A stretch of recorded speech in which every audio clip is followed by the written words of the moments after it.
It has been 3 days since I have lost a calf, but my animal up front, number 31, who's been sitting up front for a few days now, she is not doing good. Here in about a day or two, I would just say there is a 99% chance that she is going to die. But she is sitting outside up front. She's laying on a patch of grass, and so she's comfortable. It's not like she's in a miserable situation. Oh, the weather outside is not bad. I gave her plenty of water. She can drink as much water as she wants, but I was in a day or two, she is going to be dead. I would say 99% chance she is going to die here in the next day or two. And I got a few animals back here. Number 33 in particular, he just does not look very good. He's been one of my retreats. I got on number 33, he doesn't look horrible, and I think he can snap out of it, but he doesn't look like he's doing very well. I got 3 animals back here that I would say are just kind of sick, but they're not deathly sick, and they've all been treated already. They've already been given medication. But the rest of these animals, they are eating. I am able to see that they are eating grass. I walk them around on the grass, and they will eat it. I have 100% visually confirmed that the rest of the animals are eating a lot of grass. And so that's good. I mean, if you look at the field right now, you can tell that I have a lot of grass on this field. And the further back that I go, the more grass there is, because these animals, they've just kind of been hovering around in this one spot right here, chewing on the grass here, just up in this one little spot up towards the front. But the further back that I go, the more grass there is, and there is a lot more grass back there. And so I am slowly pushing these animals through the field. I find that these cattle, you know, the way that I look at it is if these animals are just sitting here on the field looking at the grass, it's like sitting at a buffet. But once you start walking through the buffet, you're more likely to eat. And so I'm slowly pushing these cattle through the grass, and there's a real nice little spot back there. There's a few trees back there and stuff that these animals can rub their heads on, and they can lay under them for shade. And I don't think that these animals know that yet. They haven't really gotten that far back yet. And so I'm looking to show that I'm looking to show these animals that there's a good little spot back there for them. I got 3 or 4 or 5 trees back there, and they can rub their bodies on the trees. And so yep, got a good little spot back there for them, but they haven't ever been back there yet. So I'm just slowly pushing them through this morning. And I would say that it's going to take me about, I would just give it 3 weeks. Here in 3 weeks. Okay, so I was really just taking a look at things this morning, and even if all I make over the next 6 months, if I just manage to make myself, over these next 6 months, if I just manage to make myself an extra $25,000 of net profit over the next 6 months, that's 6, 12, 18, 24. That's almost $4,000 a month, right? Of extra money that I'm making. And I know $25,000, it doesn't sound like a lot. But to be completely 100% honest, my monthly mortgage payment is $1,150, and then I pay like $200 for insurance. And so, $25,000 will cover my mortgage for the entire year and then some. And so, yep. I mean, and here's the thing: that $25,000 may not sound like a lot. But $25,000 in the next 6 months, it's gonna feel like a lot of money, right? Because I'm making an extra $4,000 a month. And so I told myself, okay, so I'll be running my farm, I'll be running my cattle business completely on borrowed money. I will be having to borrow money. I will be having to take a loan from the bank to run cattle on my farm over the next 6 months. And the golden rule about borrowed money is that the money has to be paid back.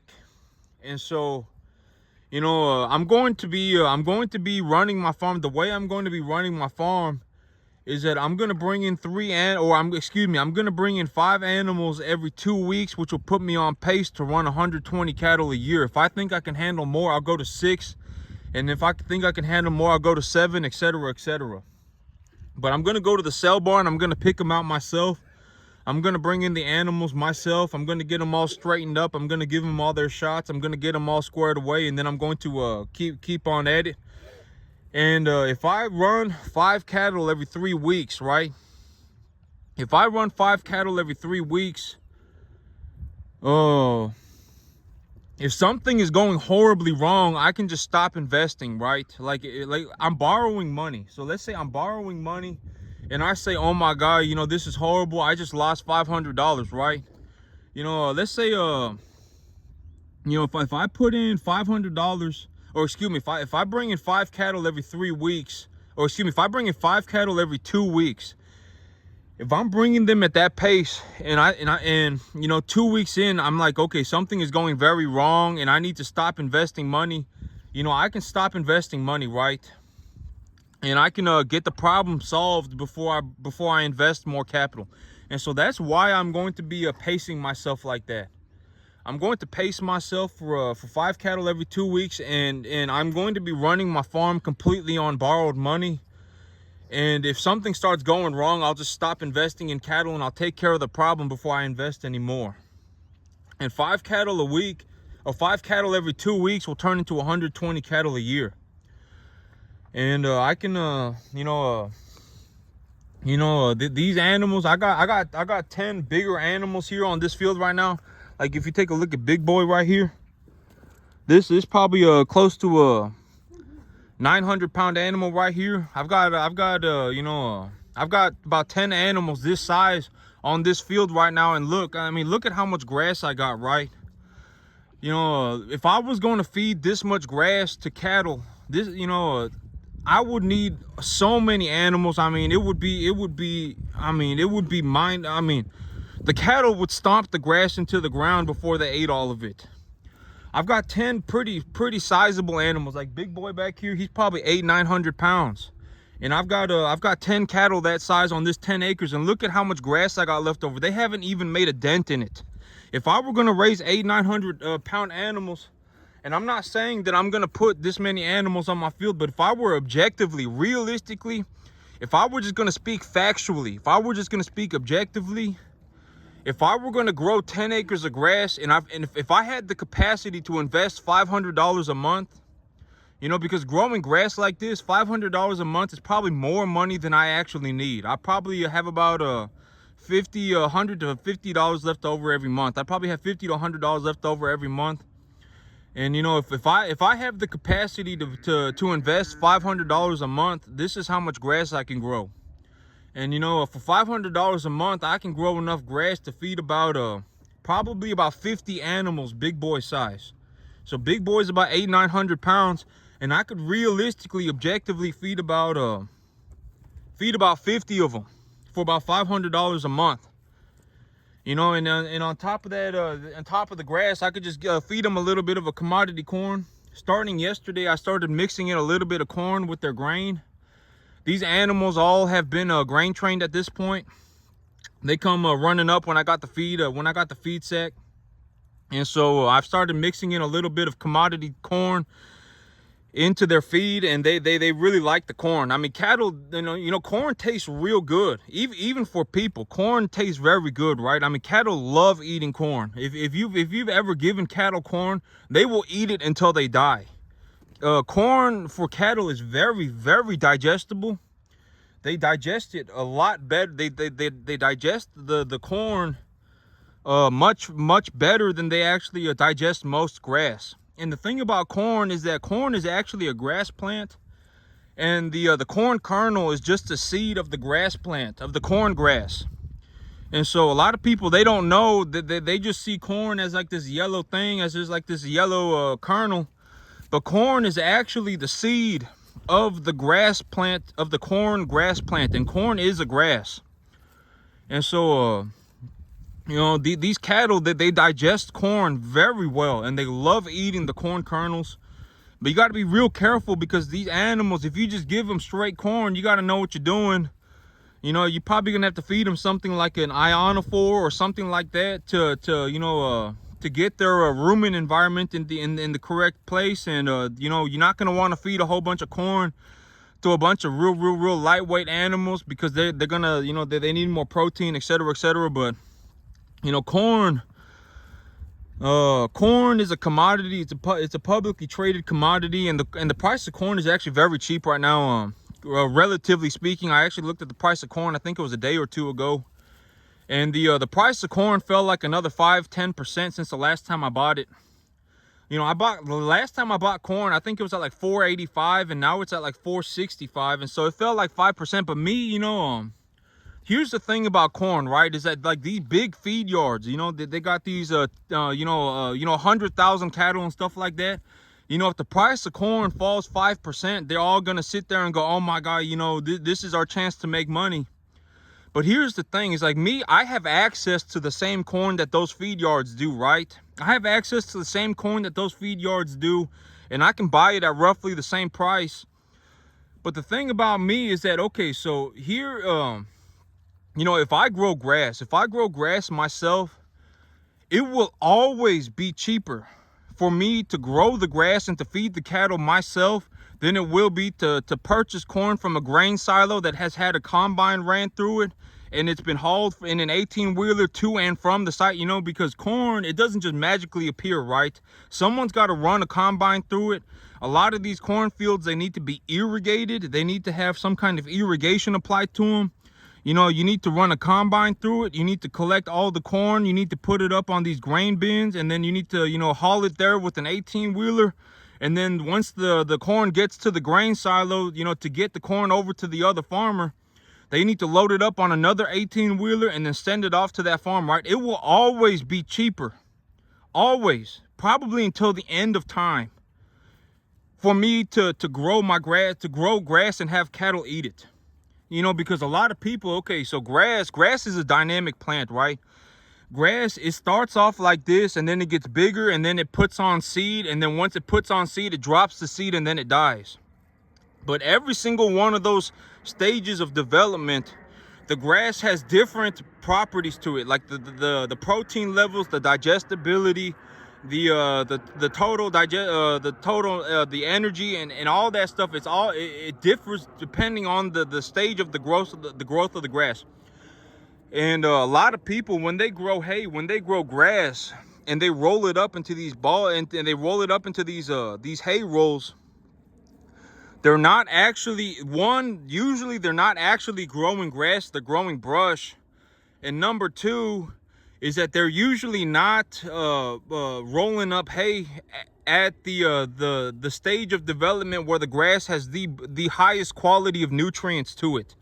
Most people, when they roll up hay, they are rolling up hay for yield. They are looking for the highest yield possible. And so, you know, but the thing about yield is that the higher the yield goes, usually the higher the yield goes, the lower the quality of the feed grass is. And so one of the biggest benefits of running cattle on fresh grass is that the cattle are able to eat the grass when it's at its highest quality of development. And so, you know, the grass like this, like if I were to cut this grass for hay, I wouldn't really get much out of it, right? Because, I mean, look at the grass. I mean, it's barely, I would say it's barely, you know, 10 inches tall. And so if I cut this for hay right now, I wouldn't get much hay out of it. And then, you know, it wouldn't really have been, you know, I wouldn't get much hay out of it, but the hay would be of good quality, right? But I don't have to run I don't have to run equipment to cut this for hay. My animals cut this for hay for me. And so I just push the cattle through the grass and they'll eat it themselves. I don't have to worry about harvesting it. And this stage of development, when the grass is about 10 inches tall, is about when the grass is at its best in terms of you know, the nutrients and in terms of the digestibility and all that stuff. This is usually when the grass is at its best stage in terms of needing to be fed to cattle. So if the cattle eat the grass at this stage, it's the best for them. I mean, you know, and grass like this, if I were, you know, as long as the weather allows me to grow grass, it will always be cheaper for me to grow grass than it will be for me to go to a commodity yard and to have a load of an 18-wheeler full of corn delivered to me. It will always be cheaper, because corn, you know, it needs to be combined. It needs to be put up into it needs to be, you know, a lot of people, they'll combine the corn into a second tractor with a grain wagon behind it. And then they'll pull that grain wagon full over to a silo, and then they'll load it up into their silo. And once they got it up into their silo, they'll dump it into an 18-wheeler. And then that 18-wheeler will be driven to a commodity yard, sold to the commodity vendor. And then the commodity vendor will have to get calls from people looking to buy corn. And when they get a call to purchase corn, when they get a call for corn, they'll dump that corn into an 18-wheeler, and then the 18-wheeler will have to take it to the other farm. And it will always be cheaper. Guarantee it, always be cheaper to grow grass. Grass,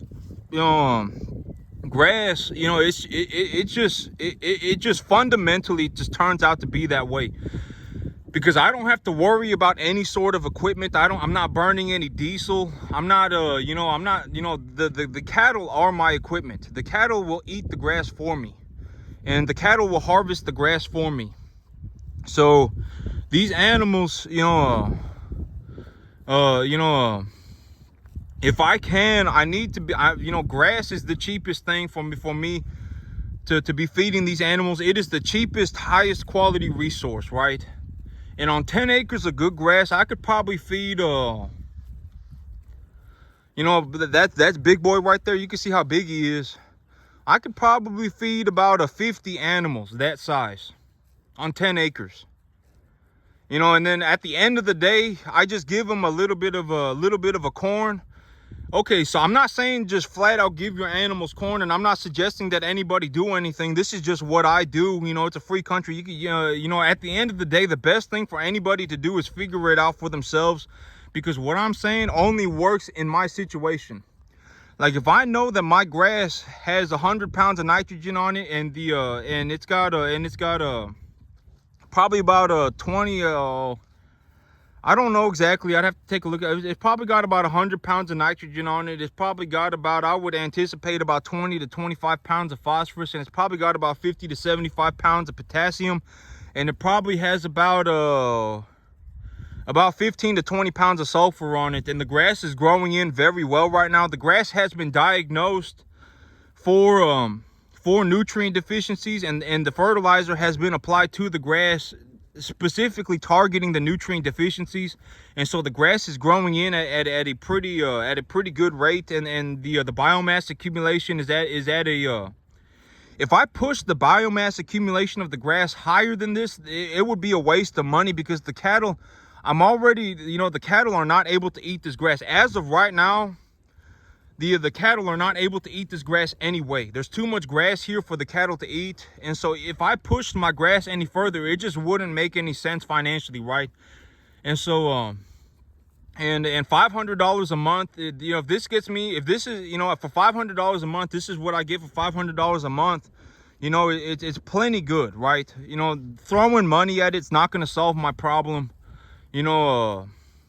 This is a good situation to be in, but that's always that's what I say about the parameters of success are different for every situation. And it's not just as simple as like life. It's not just as simple. It's not a one-dimensional problem. Like if I were going to go and I were going to diagnose my plants for nutrient deficiencies, I would also have to consider the weather.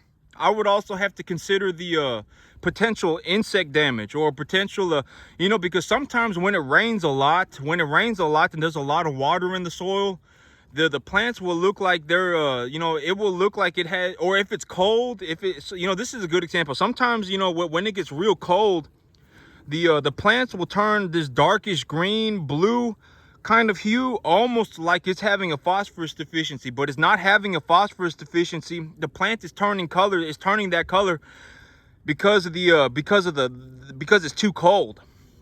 And so, you know, and when there's a lot of moisture in the soil, the fertilizer will interact with the environment differently than if the soil was drier. And so it's a multi-dimensional problem. It's not as simple as I just show up and I put fertilizer on my field, my grass grows, and then I just sit here, that's not how the world works. You know, at the end of the day, how I applied fertilizer on this field was I walked my, this is almost, it's been over a year now for me since I've been growing plants on this particular soil.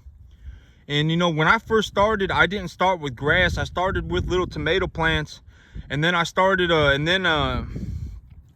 went through a whole list of things before I actually got to the point where I started planting grass. But, you know, when I first started, I had a little patch of tomatoes in the front yard. And I took the data from the tomato plants to create the fertilizer schedule for my grass. And so, I'm not recommending that everybody go out and put a certain fertilizer on the grass or anything. Realistically, every soil is different, and every soil needs to be accounted for as an individual soil. And so, but the parameters for success are different for every person. Like if I were going to grow this grass for hay, I would be willing to push the biomass accumulation higher. But, I'm not in it to grow hay. I'm in it to feed these cattle good grass. And that's also one thing that needs to be recognized, is that these animals cannot eat grass that is being grown for hay if the grass is being grown for hay properly, because the grass that is being grown for hay, the major objective when growing grass for hay is to push the biomass accumulation as high as possible. Because if the biomass accumulation is as high as possible, when I roll that grass up in a baler, I'll get the most amount of yield. And so these animals, if the grass has that much fertilizer on it and the grass is being grown like that, the grass will have too much protein. It will be too digestible, and the cattle will bloat on it real bad. And so, depending on what needs to happen, the parameters of success need to be defined clearly. Okay, my clear set of parameters for success, there is a financial obligation to it. Okay, so, if I have $500 a month, how many cattle can I raise? Well, that comes down to how much do the cattle weigh. So if I'm going to invest $500 a month and I'm going to raise 3.5 weight cattle, I can raise about 125 cattle. For $500 a month, I can raise about 125 cattle. But, if, that's the financial aspect of it. So if I'm growing this grass, there's also the cattle health portion of it. How much fertilizer do I need to be putting on my grass right now at this current stage of development to encourage the plant to develop properly, while also not causing digestive issues in the animal? It's not a one-dimensional problem. There are a lot of things that go on into it. And then there's also the portion of the grass, right? There's also the dimension of the grass. Okay, so I am growing this cultivar of grass. I am planting it at 0.75 inches deep at 150 to 175 pounds per acre at 80% germination test rate.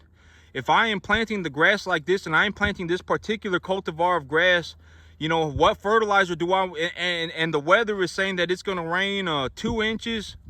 I anticipate that I will get 2 inches of rain over the next 3 weeks. If those are my current conditions and my soil pH is at a 7.5, 7.7, and I am looking to plant this particular cultivar of grass on this field, and the weather conditions are like this and the soil conditions are like this, what fertilizer do I put on the grass, and when do I put it on the grass? It's a multi-dimensional problem. It's not something that can be solved by thinking about one thing. You got to think about a lot of different things. It's a multi,